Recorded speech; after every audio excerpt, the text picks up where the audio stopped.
And revenue department के secretary जय Singh sir को। सर बहुत बहुत स्वागत है आपका रेडियो सिटी पर। Thank you. सबसे पहले तो सर हम जानना चाह रहे हैं कि ये भूमि सर्वेक्षण क्या है, इसका मकसद क्या है, सरकार इसे क्यों करा रही है? देखिए, भूमि सर्वेक्षण जो किया जाता है वो लैंड रिकॉर्ड्स को क्रिएट करने के लिए किया जाता है, अपडेट करने के लिए किया जाता है। तो बिहार में जो पिछले 2 सर्वे हुए हैं, एक कैडेस्ट्रल सर्वे हुआ है जिसको हुए करीबन 100 से ज़्यादा साल हो चुके हैं, और दूसरी बार एक रिविजनल सर्वे हुआ था जिसको भी अभी 60 से 70 साल होने जा रहे हैं। तो ये दोनों रिकॉर्ड जो हैं वो काफ़ी पुराने हो चुके हैं, और अब जो सरकार की इच्छा है कि अब ये सारे जो ज़मीन के रिकॉर्ड हैं उसको वर्तमान जो अभी स्थिति है उसके हिसाब से अद्यतन किया जाए, जिसके आधार पर जो ज़मीन से संबंधित विवाद हैं बहुत सारे, उसको हम कैसे न्यूनतम ले आएँ और कैसे उसको ख़त्म करें। तो इन सारी चीज़ों को देखते हुए ये डिसाइड किया गया है कि एक स्पेशल लैंड सर्वे किया जाए। तो सर जैसा कि हम लोग गांव में जब रहते थे और अभी भी रहते हैं, जमीन के बड़े मामले पेचीदे होते हैं, किसका जमीन है, कौन बेच दिया, कौन ये सारी चीजें किया। तो एक सामान्य व्यक्ति कैसे जान सकता है और कैसे इस प्रोसेस में इन्वॉल्व हो सकता है?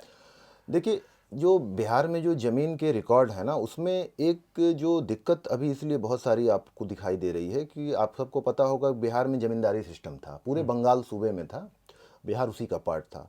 तो जब आज़ादी के बाद ज़मींदारी वेस्ट हुई तो जितने लैंड के रिकॉर्ड थे वो उस समय ज़मींदारों के पास थे, और उनको ट्रांसफ़र करके सरकार के पास ले आना था। तो वो जो एक ट्रांसफ़र की जो प्रोसेस थी, उस प्रोसेस में बहुत सारे चीज़ें इस तरीके की हुई जिससे कि लैंड के रिकॉर्ड उस तरीके से जो जितने क्लियर मिलते हैं बाकी स्टेट्स में, वो बिहार में नहीं हो पाए। तो उसके लिए सरकार ने समय समय पर प्रयास भी किए, और अभी बहुत हद तक जो जैसे जमाबंदी है, जमाबंदियाँ जिस समय शुरू हुई थी उस समय उसमें काफ़ी सारी डिफ़िकल्टीज़ थी। बहुत सारी जमाबंदियों में प्लॉट का कोई उल्लेख ही नहीं था, कोई ज़िक्र ही नहीं था, उसमें एरिया का भी कोई उल्लेख नहीं था। तो ये जो रिकॉर्ड थे वो लीगेसी जो डेटा है बिहार में उसकी क्वालिटी बहुत अच्छी नहीं रही है। अब धीरे धीरे हम लोग ये कोशिश कर रहे हैं कि कैसे उस डेटा को अपडेट करें आज के हिसाब से।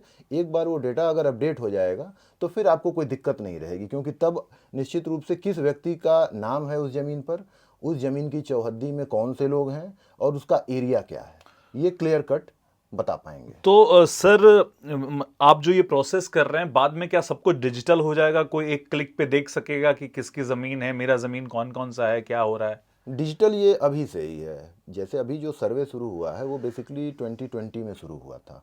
फर्स्ट फेज में हम लोगों ने लगभग 5000 गाँव का एक लिया था, और उन 5000 गाँव में हम लोग ये इसकी अभी चला रहे हैं, वहाँ स्पेशल लैंड सर्वे चल रहा है, और उसमें से करीबन 1000 गाँव में ये सर्वे फाइनल भी हो चुका है, और उससे करीब 3000 गांव ऐसे हैं जहां की उस सर्वे का ड्राफ्ट खतियान जो है वो पब्लिश हो चुका है। तो अभी जो हम काम करने जा रहे हैं उस 5000 के अलावा अब जो हमारे बाकी 40,000 गांव बचे हैं बिहार राज्य में, हम अब उसी में इन काम को कर रहे हैं। तो सर ये इस प्रोसेस में पैसे भी देने पड़ते हैं, कुछ फी रजिस्ट्रेशन के नहीं, लिए? इसमें कोई फीस नहीं देनी पड़ती है, कोई रजिस्ट्रेशन नहीं देना पड़ता है, बस सही जानकारी और सही कागजात ही देने पड़ते हैं। सही कागजात। हाँ। और अगर कोई किसी से नहीं हो पा रहा है तो वो किससे मिले, किससे वो चीज़ों को सॉर्ट आउट करे? देखिए, अगर नहीं हो पाता है तो जिला स्तर पर जो सर्वे के काम के सर्वे सरवा हैं वो हैं सेटलमेंट अफसर। प्रत्येक जिला में एक सेटलमेंट अफसर की सरकार ने पोस्टिंग की है, बंदोबस्त पदाधिकारी की, उनसे मिल करके बता सकते हैं।